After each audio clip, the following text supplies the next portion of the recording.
Well, good evening. That was incredible, band. Wasn't that amazing? Yeah. It's always good to throw some oldies in there, right? Shout to the Lord. Oh, so good. Never gets old. Well, if you don't know me, my name is Gabby Hartzell. I am the director of The Well. They let me lead this thing. I'm not sure why, but they let me do it.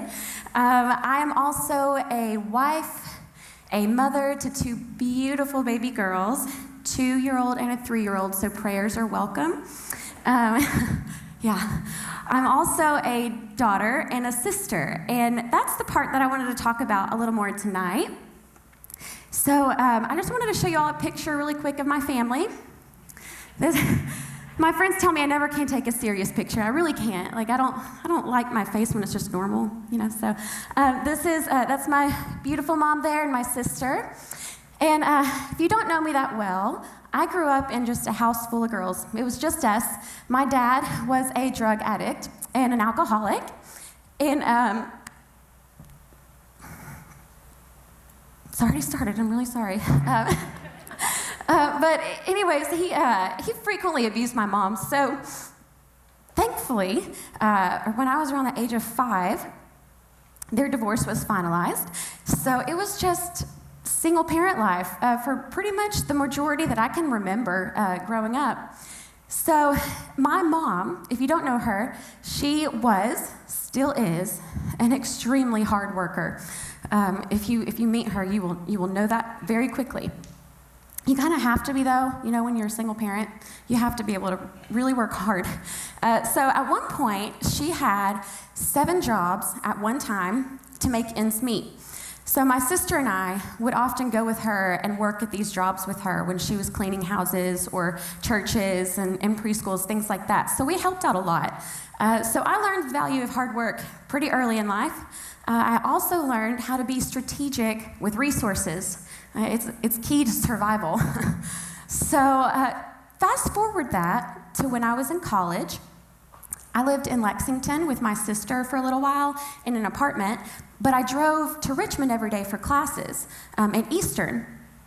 So I was very strategic with my resource of money, okay? Because lots of things were valuable to me, you know, like food, clothing, a roof over my head, but I also needed gas to get back and forth to class. So my grandparents generously gave me my first vehicle. It was a little white GMC Canyon, a little white truck that I would drive around in that I lovingly referred to as Mater, me and Mater. Yeah. So I was very strategic with my resource of money. So I would only put the bare minimum of gas that I needed in little Mater to get back and forth to school for the week. Because of this strategy that I had, I don't think it worked very well, as you'll see, but because of this, I would often hop in Little Mater and get on the interstate, and it wasn't until I was on the interstate to Richmond that I would see that bright orange light flashing up at me to let me know I was on empty, and usually well below empty, because I was always in a hurry and I never paid attention to it. So it was usually like it'd been on for a while, and I still do that. But so what I would do though when I was on the interstate and well below empty is I would just flip it to neutral and coast the downhills of the interstate. I don't recommend this, but that's what I would do. So I would coast the downhills of the interstate and just like ride it out until I started losing steam to keep up with the slower traffic, you know? And then I would put it back into drive and you know, put on some more. And then as soon as I hit another downhill, I'd kick it back to neutral and just coast on down. And I did this all the way to Richmond. And I did this for about a year. I mean, it was a lot throughout that year. Looking back, it's really stupid. It's really silly, but that's what I did. But you know, I feel like I've lived most of my time following Jesus that way.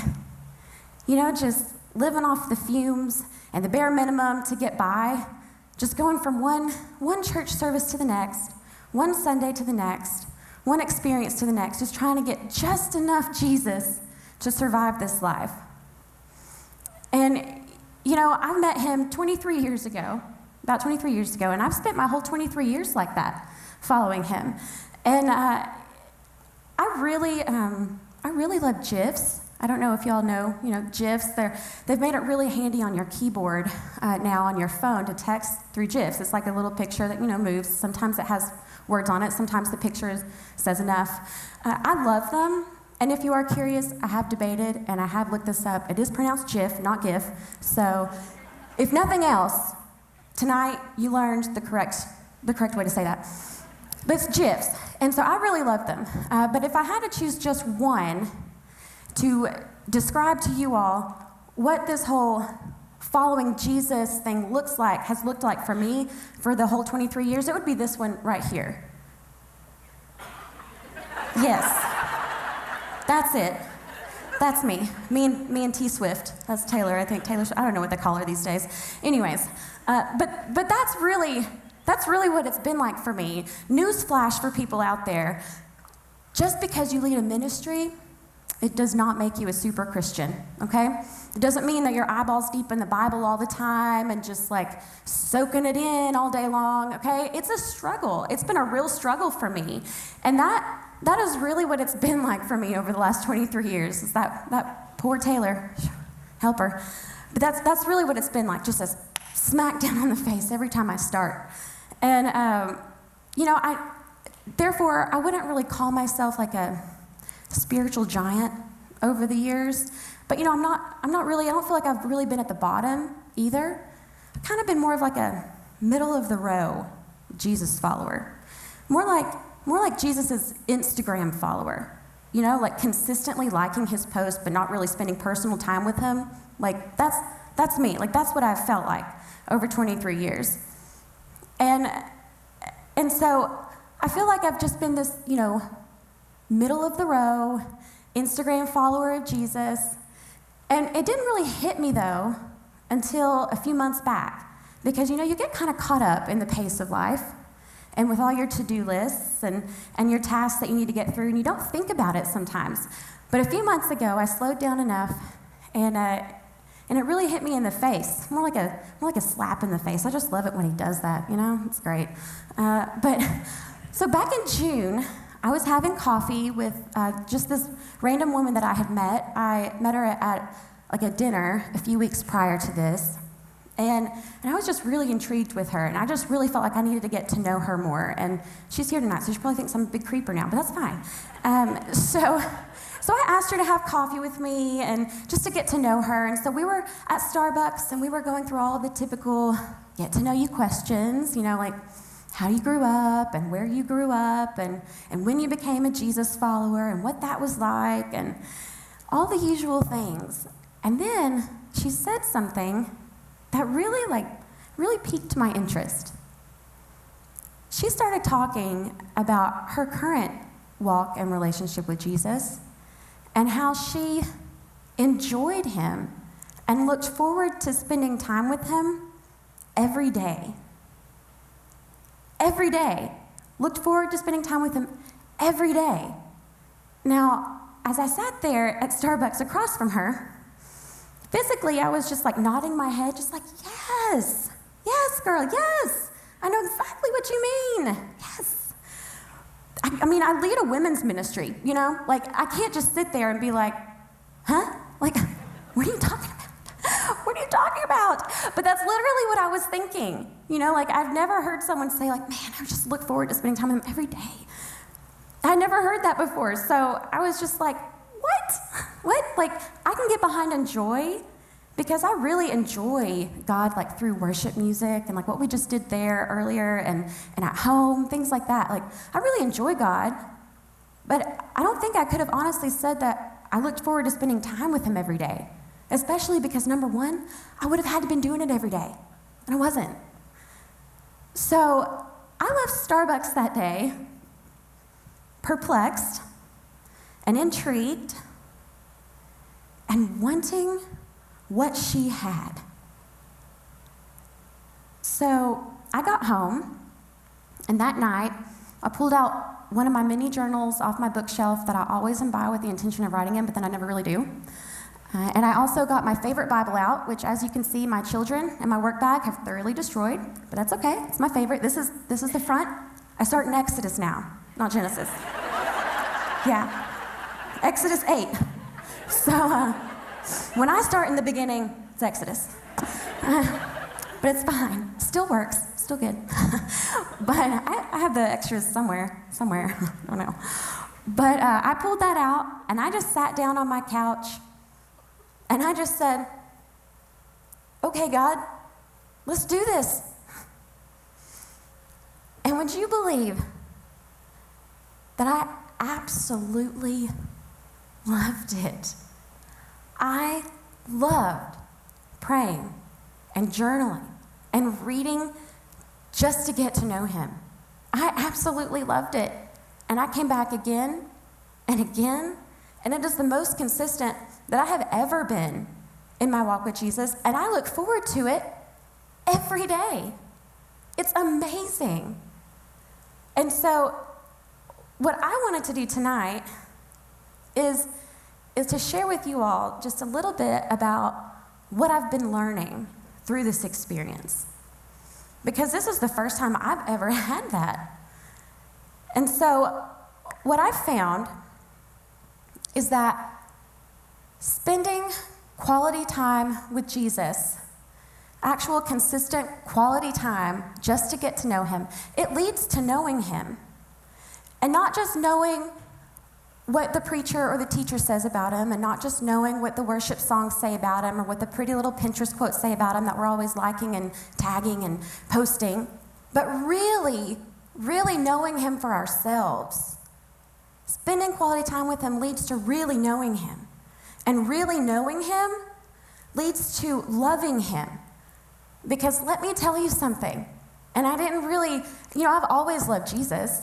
You don't follow somebody you don't love, But when you really know him, you cannot help but love him. He is amazing. And that loving him, that leads to wanting to spend more consistent quality time with him. And that more consistent quality time with him leads to knowing him more. And knowing him more leads to loving him more. And loving him more leads to spending more quality time with him. It's just this circle. And it just keeps going and going and growing. And it has compounding effects. And it's within this circle that transformation happens. It's within this circle that life change happens. That life that Jesus talked about, that better life that he talked about in John, this is where it happens. I found that everything we will ever want, everything we will ever need, and everything we so want to be lies in wait within this circle. It's just waiting there. So here's what I know to be true. I know that all of us here want to do good. I firmly believe that nobody sitting in here or listening to this wants to do bad. I really do believe we all want to be great and do great things. We are all trying to love people better and love them more. We're all trying to have more patience, which is one of the most challenging things in the world besides having self-control. Am I right? It is so hard. We are all trying to have more joy and be a good influence to the people around us.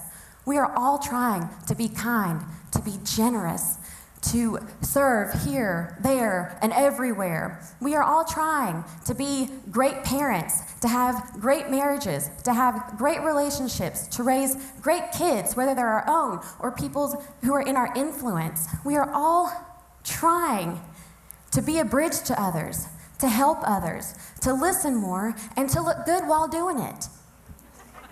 I mean, right? We all want that. We are all trying to do it all. And we are all exhausted. At least that's what it's been like for me. It's kind of like that GIF that I showed a minute ago. I get really pumped up to be great and do great things, and then I'll start and then just flat on my face. And it's the same way when I've tried to spend time with Jesus. I'll get really pumped up to spend time with him because I know that I should be. And then I start and I just fall flat on my face. And it happens over and over. And it's exhausting. And it's discouraging. It reminds me a lot of the stair stepper machine at the gym. Does anybody know what I'm talking about? If you don't know what I'm talking about, consider yourself blessed, honey, because that thing is awful. It's terrible. It's like this machine. So I don't have one to show you. Believe me, I tried. But it's like these steps, but you're not really going anywhere. You're just stepping on the machine. So you're just like simulating steps the whole time. My dear friend and trainer loves to torture me with this thing. The first time she told me about this machine, she was like, "Oh, Gabby, you're going to love it." I was like, "Oh, honey, you're so mistaken." It's fine.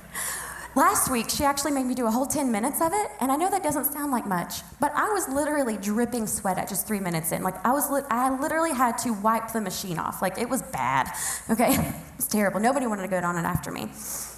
But that's what it feels like when we try to do all of these great things and all these good works and be great and do it all on our own, doesn't it? We step onto that stair stepper of performance, and it gets us absolutely nowhere and exhausts us in the process. And that is not the kind of life that Jesus talked about when he was here on this earth. Now, don't get me wrong. He did not say that our circumstances would be wonderful and peachy. But Matthew did record Jesus saying, "Come to me, all who are weary and burdened, and I will give you rest.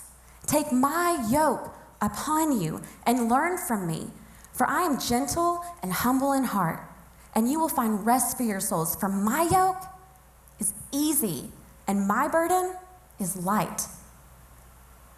John also recorded Jesus saying at another time that the thief comes only to steal and kill and destroy. I have come that they may have life and have it to the full. Now, I don't know about you all, but that stair stepper approach feels more like death than life to me. It does not feel light and easy, and it definitely does not feel like life to the full. It feels like it's trying to suck the life right out of me. The last thing that I'm going to mention about what Jesus said comes, John also recorded it, and you can find it in John 15 if you want to read about it at another time or jot that down. But Jesus said, "I am the true vine, and my Father is the gardener. He cuts off every branch in me that bears no fruit, while every branch that does bear fruit, he prunes, so that it will be even more fruitful. You are already clean because of the word I have spoken to you." Now listen to this next part. "Remain in me, as I also remain in you. No branch can bear fruit by itself. It must remain in the vine. Neither can you bear fruit unless you remain in me. I am the vine, you are the branches. If you remain in me and I in you, you will bear much fruit. Apart from me, you can do nothing." Now that at first glance, that kind of sounds a little harsh to me. I'm just like, come on, Jesus, can I do something? But I feel like, sometimes we can read through this really quickly, just trying to check off our Christian checklist, read the book, check. And we miss the beauty of what he is saying here. Jesus paints us a picture of what following him looks like. And it is simple. It is so simple that we often miss it. Jesus is saying that he's the one who's going to do all of the work. All of the growing, all of the cultivating. All we have to do is stay connected. That's it. Now, my granny has a vine of Swiss grapes growing on a laundry line in her backyard. They've been there for as long as I can remember, and they are the best grapes, so sweet. And they've gotten a lot bigger over the years. And would you believe that I have never seen a branch writhe and convulse and struggle and sweat trying to grow its own fruit? Nor have I seen a branch not connected to the vine grow any fruit at all. The vine does all of the work. The branch is merely the vessel that houses the fruit that the vine has grown. That's it. And that's what he's saying about us. We are the branches. He's the vine. He's going to do all of the work. Now, I'm not saying that there is absolutely no work involved in following Jesus. There most certainly is. But he never asked us to do it all on our own or in our own strength. He has never asked us once to do that. He's trying to tell us so many times, just stay connected to him. See, what I have found with spending time with him consistently and connecting with him on a consistent basis is that it results in less striving and more being. I don't have to try so hard to love people. I just am more loving. I don't have to try so hard to be more patient. I just am more patient. I don't have to try so hard to have more joy. I just am more joyful. He wants to do all of these things in us. He wants us to do good things. He wants us to feel this way and to have all these fruit and to have patience and to have joy and kindness. He wants that for us. But he's not asking us to do it all on our own. All we have to do is stay connected. That's it.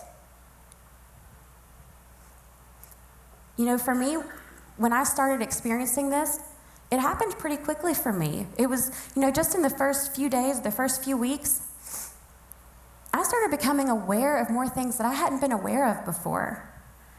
I was more aware of people's feelings.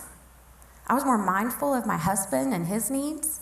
I was more loving to my family. I was slower to speak and quick to listen. I suddenly stopped talking about people so much behind their backs and actually started talking to their face. I stopped judging people so harshly and getting so irritated with people, and instead, I began to have my heart break for them. Now, I'm not saying that Jesus is a magic pill. He is not. We are not perfect, nor will we ever be.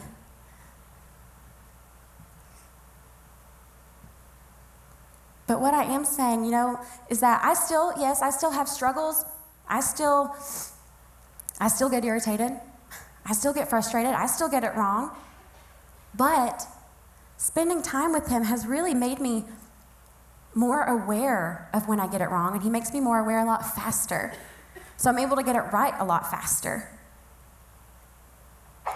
Spending time with him, actually, I feel like I see things from a different perspective now.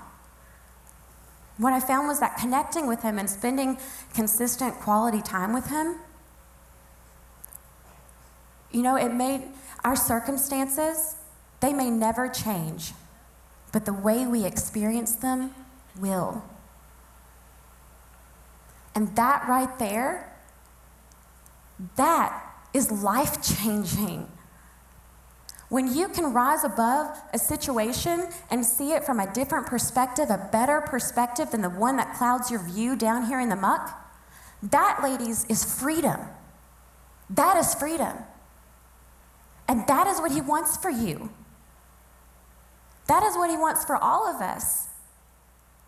He wants us to experience life with freedom. Freedom with a better perspective, a new perspective. He wants us to experience life outside of the confines of our feelings and emotions, because wouldn't we all agree that that can be a very negative place? He wants us to do good things, but he wants to grow them in us. He wants us to have freedom like this. He wants these things for us. He has so much more for you. He has so much more of himself to show you. He has so much more to give you if we would just simply come and take the time to connect. If we would get off that stair stepper for a minute and just come to him.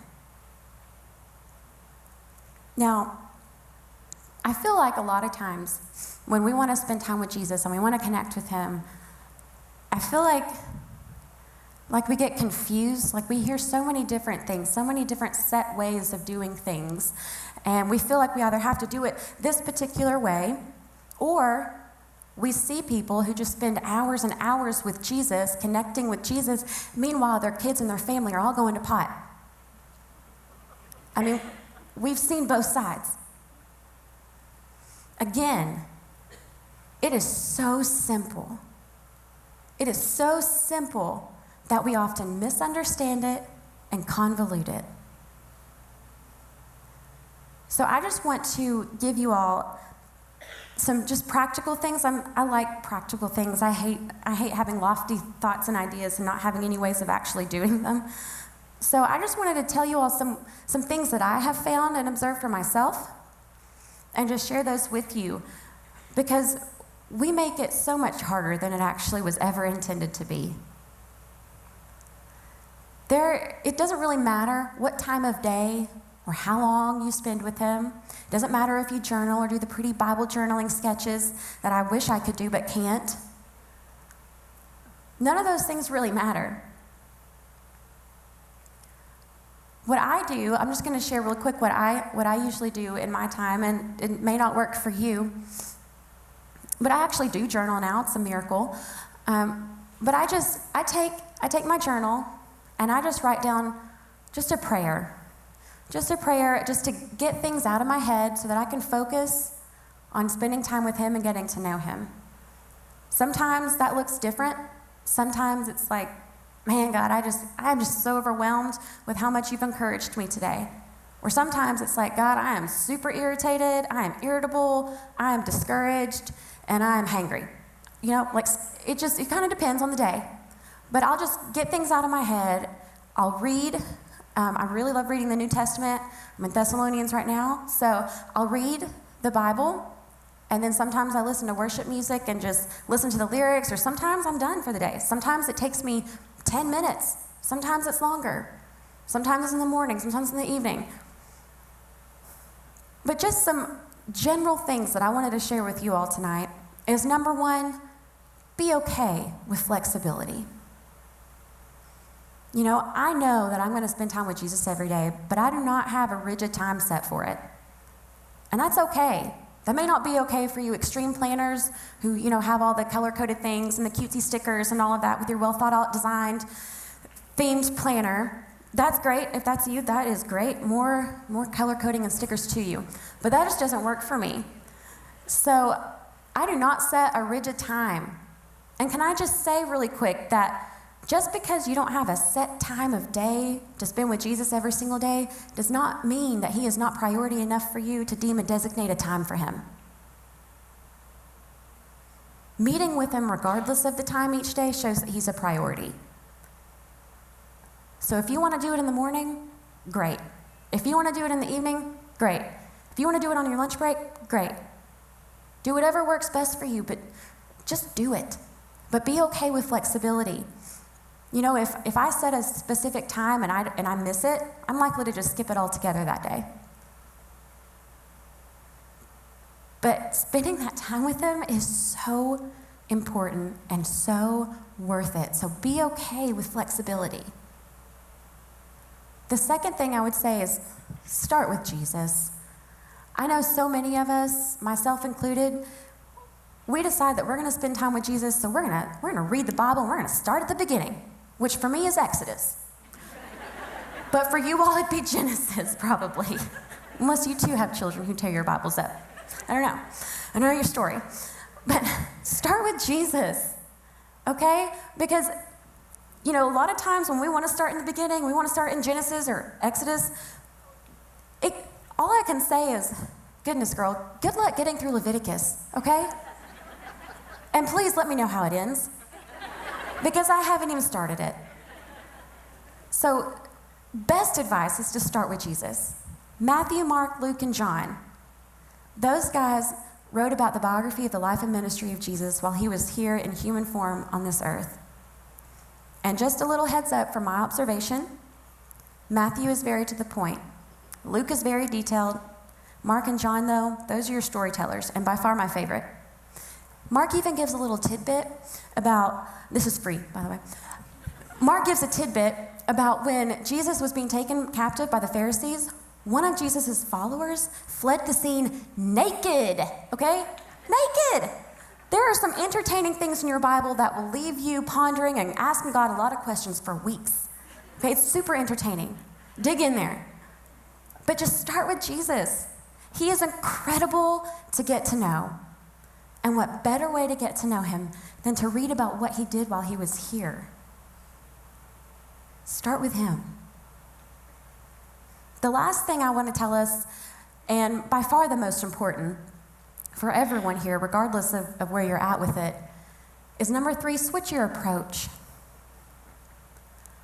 I've approached Jesus in my time with him in one of 2 ways over the last 23 years.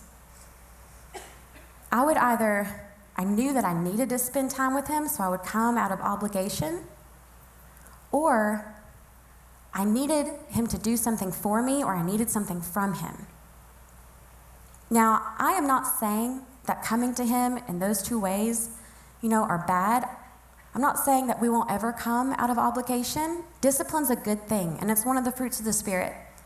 I'm also not saying that we won't ever come to him because we need something, because newsflash, we're human. We always need something. I'm also not saying that he won't answer us or show us something when we do come to him in those ways, because he's a good God and a good Father, and he's not going to leave us empty-handed. What I am saying is that those 2 approaches never kept me coming back. Maybe for a few days, maybe for a few weeks. But they did not lead me to a lifestyle of spending consistent quality time with him. They did not lead me to want to get to know him more. They did not lead me to this literally all-consuming love and passion that I feel for him now. They did not lead me to look forward to spending time with him every day. See, when I stopped seeking him out of obligation, and when I stopped seeking him because I needed something from him, and I simply started seeking him because I just needed him, that is when something incredible happened. That is when my knowledge of him grew. Therefore, my love for him grew. I started getting caught up in that circle of spending time with him and knowing him and loving him and spending time with him and knowing him and loving him. And he began to shape my heart.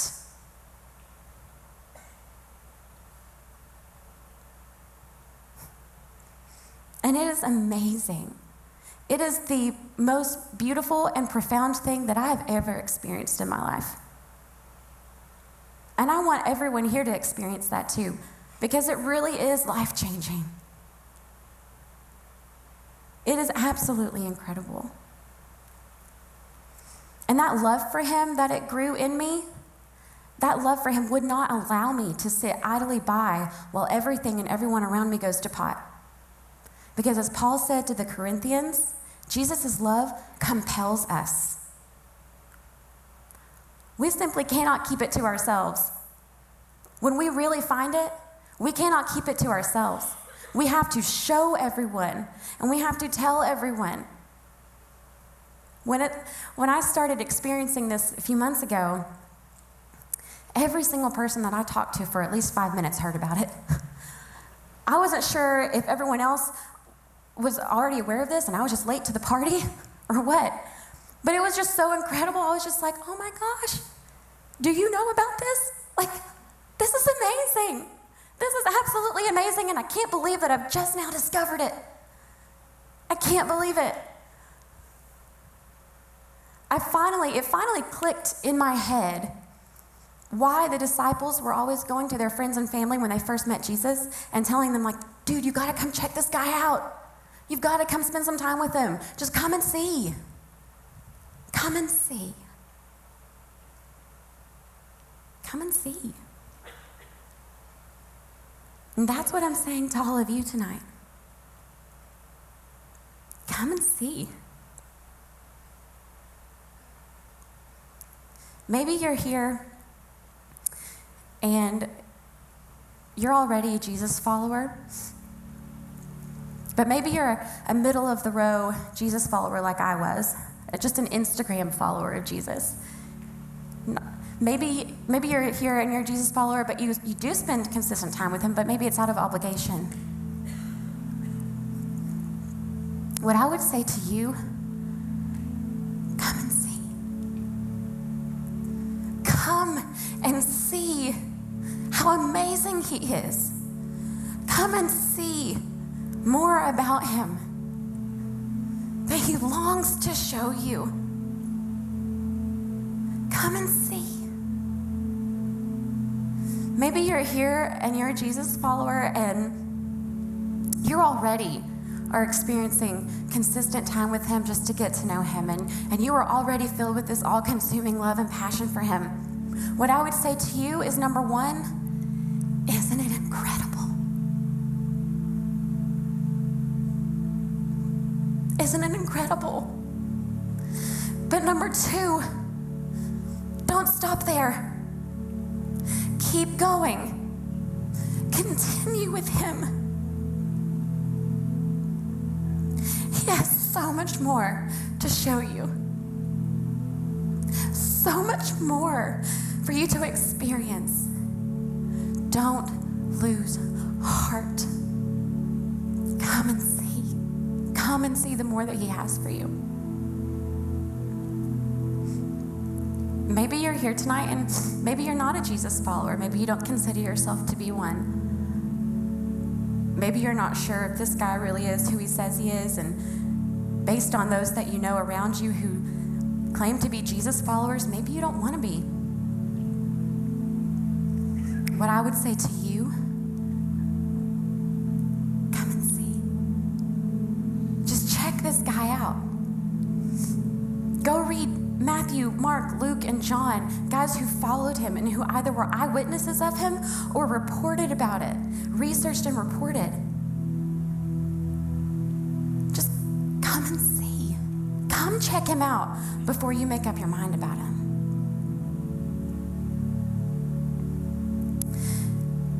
Maybe you're here tonight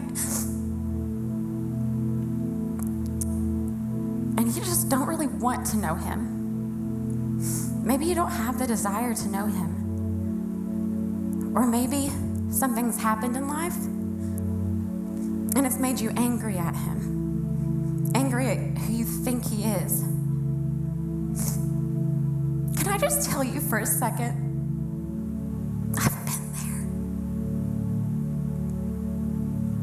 I've been there. Last year was by far the worst and darkest year of my life.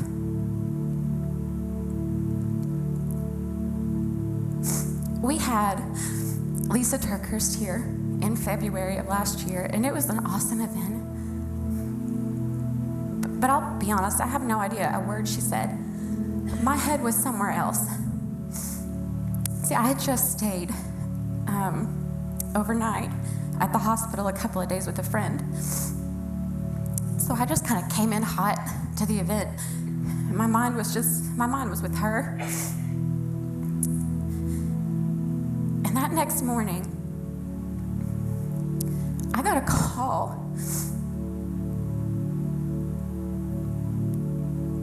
at 4 a.m. from my best friend's sister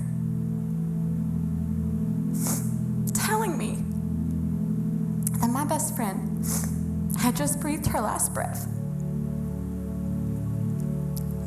Now, I immediately got in the car and started driving to Lexington. And on the way there, I was praying and I was reminding Jesus about some events that happened when he was on this earth, about when he lost one of his dear friends, Lazarus. And I was reminding him about how he probably felt in that moment. And I reminded him that he raised his friend from the dead. And I was asking him and pleading him to please do the same for me. But I got there.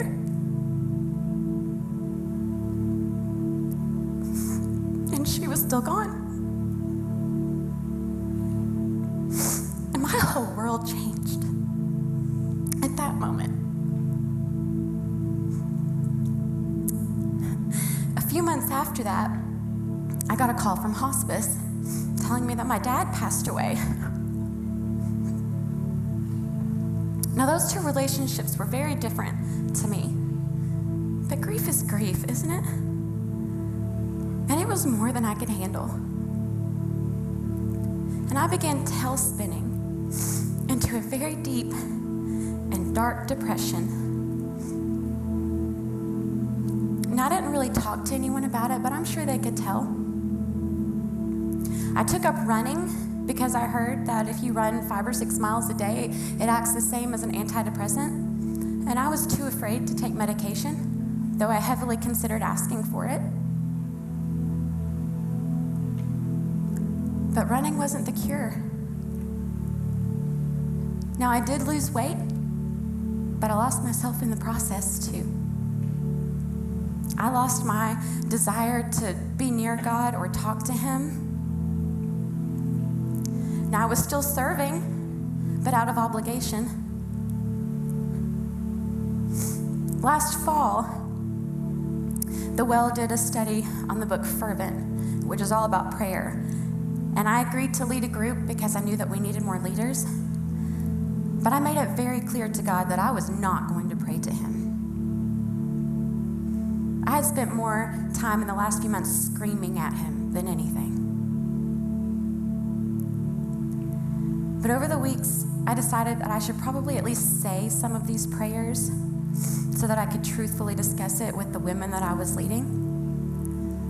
And in there was a prayer asking God to revive your passion for Him. And I said it a couple of times, not really meaning it. And then I remembered a prayer that I had read in a book by Beth Moore. And it was really simple. And it was a prayer that she'd prayed a lot over the years. And it was just said, I want you to be the driving desire of my life. Now, as time went on, and I started feeling more and more alone, I finally started praying that prayer too. God, I want you to be the driving desire of my life. Now, I didn't mean it at first, but I said it anyways. And after a few months, I finally started feeling like myself again. And then it was 5 months after that I had that conversation with that woman at Starbucks who introduced me to a way of actually spending time with God on a regular basis and actually loving it. And it has set me on a journey that will mark my life forever. So if you are now where I was then, what I would say to you, if you don't have that desire to know God, ask Him for it.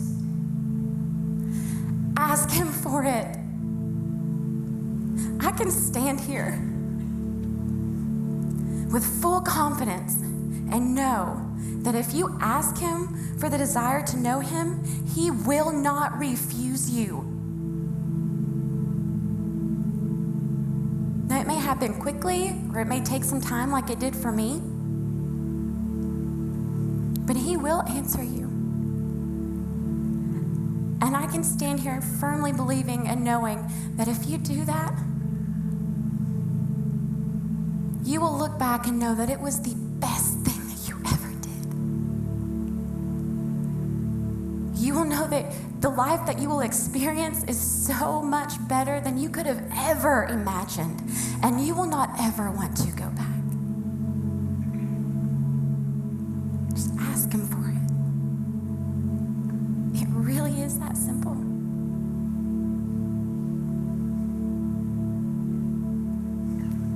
So where are you? Where are you with your walk with Jesus? Have you not started yet or just starting out? Are you middle of the road like I was? Or are you further than that? Wherever you are, I want to tell each of you, don't stop short. Don't cut yourself short. Don't rob yourself. Don't rob yourself of this experience and this life with him. Don't do that. Don't miss it. I've been thinking about it now since I've been experiencing this. I've been thinking about what it is that I really want for women. What do I want for me? What do I want for you? What do I want for my own daughters?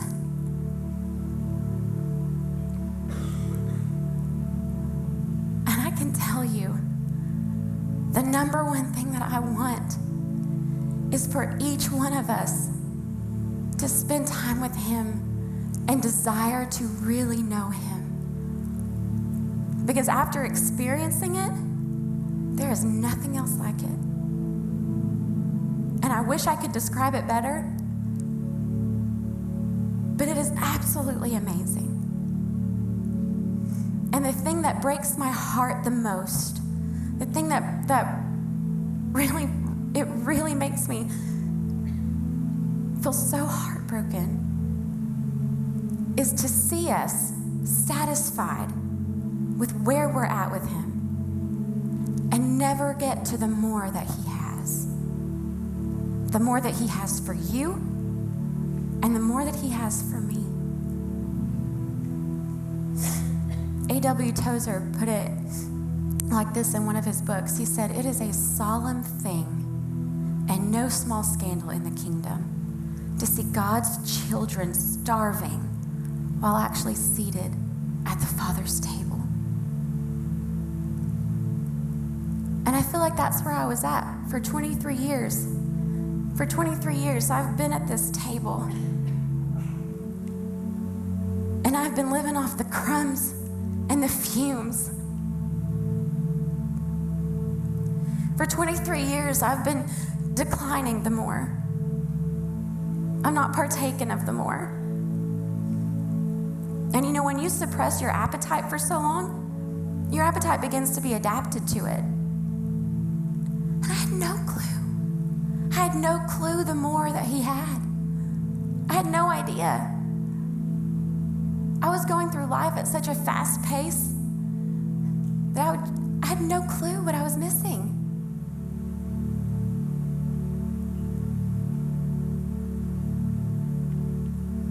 Don't stop short. There is so much more to him that you have yet to see. There is so much more that he wants you to experience in this life. There is so much better that he has for you. If we would just take the time to stop and come and see. Just come and see. Father, thank you so much. Thank you so much for caring enough about us to not want us to feel satisfied with where we're at. God, I pray for each one of these women that they would come to desire to know you. That they would see, they would just come and see how great you really are. How much absolutely inexpressible love that you have for them. And that they would constantly want more of you, that they wouldn't stop short.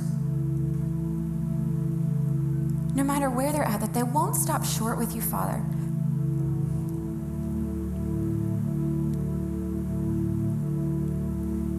Thank you so much for not wanting us to stop short, because you know the more that you have for us.